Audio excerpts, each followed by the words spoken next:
Oh, here we are again now, and it's like no time has passed. Gazing out upon the sunset as it sinks into the night. Many times it seemed as though a given day might be our last. Face to face with certain death, it's somehow coming out alright. I don't think that we have any cause to lament, but there's quite a lot of thrilling intent, thrilling intent, thrilling intent, thrilling intent.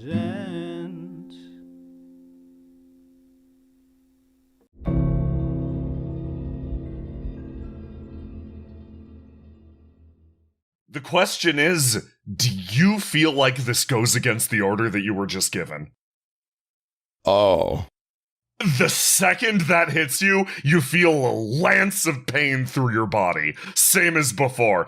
And as you, wince over for a second, someone who was sleeping under the table rolls out. Oh, Hershey, you stopped banging your hammer. It was lulling me to sleep. Yeah, it was nice and rhythmic. Whew. Good morning. I look out the window. It's afternoon. Mercy is still resting on the table, which creaks under her weight. And you see her very quickly reforming her hand, wincing a little bit, and then slamming the gauntlet back on. And of course, after casting the magic words once again, there's a bit of steam that pours out from where the gauntlet makes contact, and she winces once again. Good morning, boys. You doing okay? You look a little worn out. Yeah, you're steaming a little bit. Is that because you're sweating? No, I'm just in a very difficult position. Oh, see, I found that if you lie down flat on your back, that's the most comfortable way to get a little shut-eye. It's true, but I think that Mercy meant that being in a position of leadership at a time like this is really stressful, which, believe me, I understand. Okay, were you talking metaphorically, or were you talking about your spine?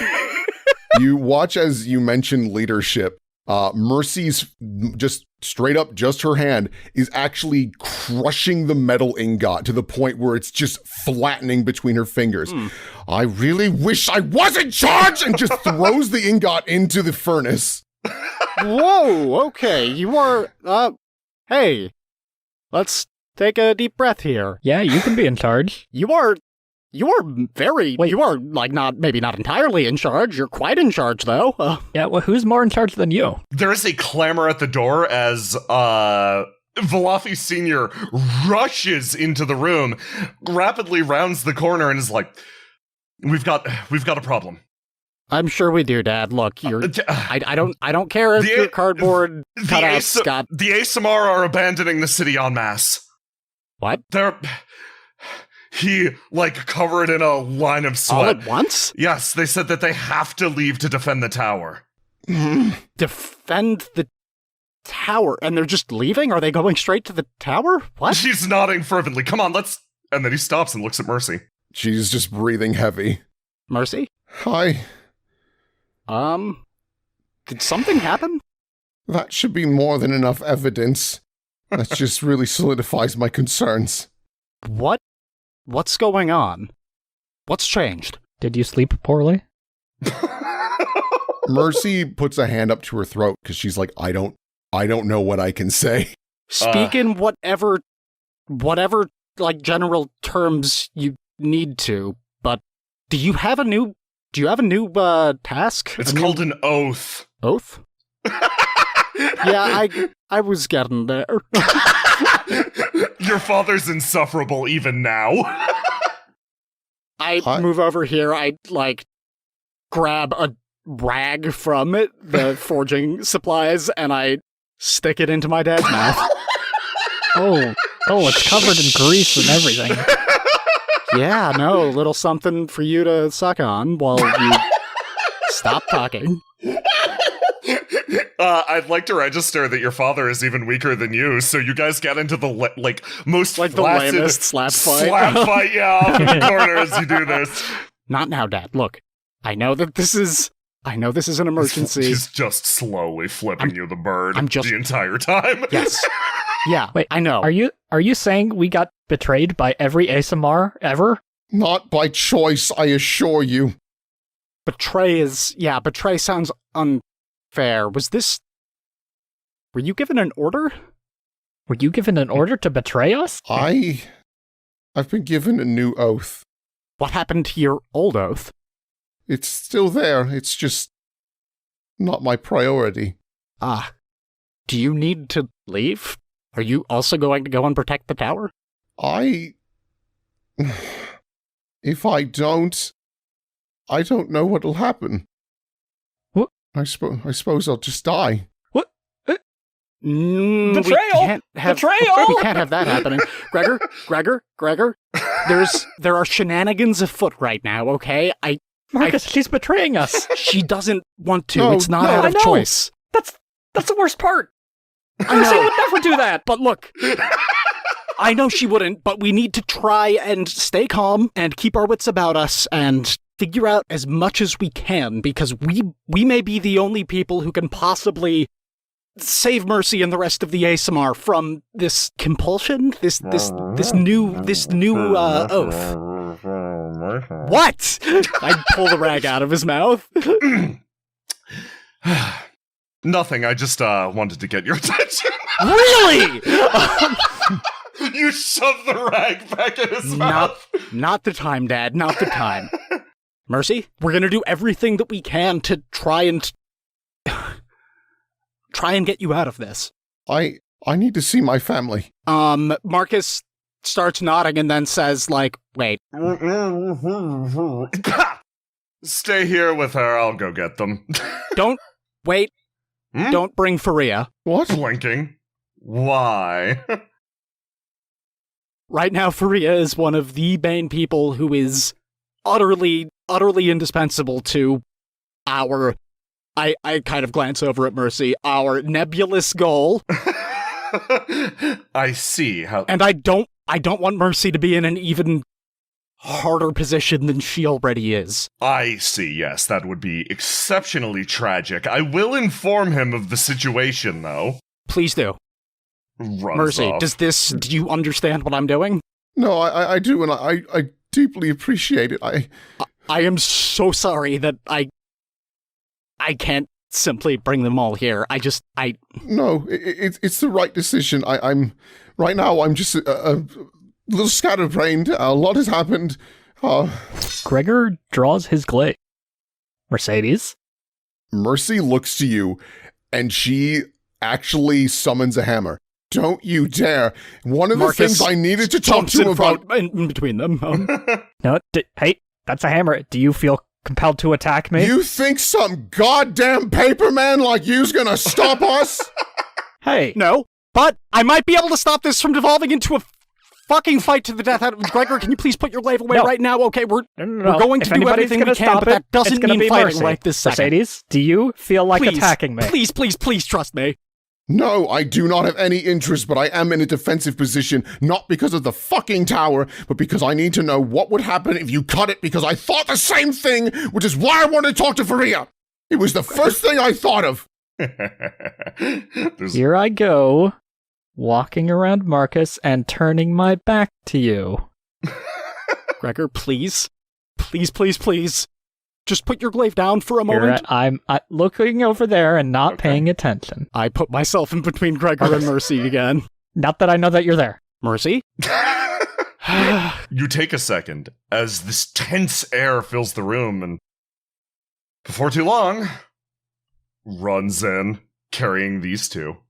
Now, Mercy. Is he able to carry them? Because they're like... Oh god, no. He's shepherding these Yeah. two. There we go. Mercy, there is a moment of crowning horror as you realize the twins are made using like parts of your essence. Do they have the same angelic soul and same compulsion as a result? Like, that is something that you never discovered. And you feel that building dread. Hey, look, the kids are here. Let's all settle down here. Gregor? Oh, I'm settled. Gregor puts his glaive away. That's good. If you could resist attacking me while I was totally defenseless, he gives a big wink. Then you should be pretty safe. You're able to resist it. Oh, Gregor, I see what you were doing now. That's actually very smart. Thank you. Yeah, I did the sneaky Marcus. That's a very sneaky Marcus. So sneaky a Marcus that even I, the sneaky Marcus. Mercy just drops the hammer. It doesn't even phase away. She's not even focused on that.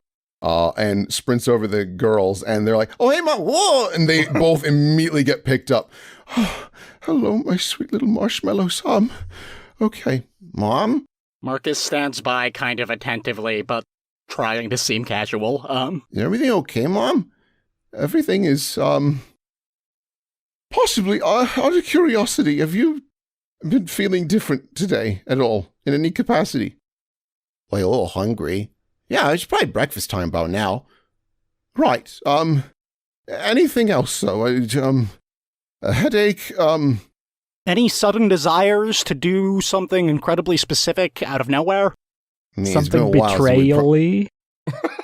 Well, I mean, pranks against Dad, that's kind of betrayal, I suppose. Uh-huh. Melody looks over, but I think we're well past the point of trust with him. Just kind of shrugs. And Mercy has a very weak smile and gives them both a kiss on the forehead. So you don't feel... Gregor, when you look at my little goobers, do you see a string? Oh, Ooh. ooh, very good. No, nope, none. Gregor, looking at the two of them, none. Mercy, yes. Them, none. No strings. Should there be? I'm going to point out one more pertinent piece of information. Mm-hmm. Both of these, they do have that angelic soul that Mercy does as well. There is no string connecting them to anywhere. Nope. Interesting. No strings. Are they supposed to have strings? No, I don't want them to. Okay, good. Phew. We don't want that either. The girls look at one another, and then they both cross their arms at the same time, both go, "Better not be holding out on me." No, neither of you are supposed to have strings. It's a good thing. It's a good thing. What? Marcus It's a doesn't good have a thing. string either. Hey, Well, I mean, I have this string. Marcus reaches into his pocket and pulls out, like, a length of thread, does a, like, cat's cradle bullshit with it. yeah, no, hey, how close are you looking at Marcus? Like, you're looking pretty close for strings, specifically pretty for close, Marcus, right? Yeah. Yeah, he does have one. It just doesn't go up. It Yeah. goes totally the other direction. Oh, yours. Actually, that's not your tail. No, probably not. That one's unrelated, though. Marcus, you've known about your outstanding string condition for a while now. Yeah. It's just weird to see it visualized like this, especially when it's like on the mind. But yeah, I want to register that that's still a thing. It's just not the topic Cool. of current conversation. Cool. So I'm sorry to derail, but does Valafi Senior have a string? Oh yeah. Tieflings pointed down, ASMR pointed up. Gregor starts looking around himself like, You're fine. what the heck? You're fine, dude. You and the kids, A-okay. Sweet. Gregor somehow now understands less about how this works. Okay. All right. My sweet little marshmallows. And Mercy very gently sets them down. And both the twins are like fully understanding that Mom is not having a good day. And they stand up perfectly straight, as they've been told many, many times to avoid slouching. And they listen very intently. Can you do me a favor? Of course, Mom. Can you keep an eye on your father? No pranks. None of those at all. Just, you always are, but just be good. Okay. You gotta go? Mercy, we'll make sure that they're well looked after, okay? Mercy just nods. Dad, I'm tasking you personally with looking after these goobers, okay? Don't fuck this one up. He gives you a look on his face, and for a second, you feel a dozen retorts go through his head like, I've taken care of children I shake before. my head just a little bit. He sighs and is like, yes, of course. Thank you. Mercy looks at the twins who hear that and are smiling. That means being good for Mr. Velofi. You can prank him, children. No. He's okay. He's fair game. I'm and you notice there's like a pang of pain when Mercy says, I'm the highest authority here right now. You will listen to me. You will be good for Mr. Velofi. You will be good for everyone. No pranks. You can be as sweet as you like, because you always are. But You can prank Mr. Velofi. That's okay. Just You not can me. not. Not me, Mr. Velofi. not no one. I just don't. It's okay, Mom. We'll be good. We'll get some treats or stuff, okay? Thank you. She stands up and lightly brushes the girl's hair and turns over to Marcus. I know it's probably a bad idea, but I do need to at least talk to Faria. I don't think it's a bad idea. I think it is not the best idea. Do you think you would be okay with doing it from a distance?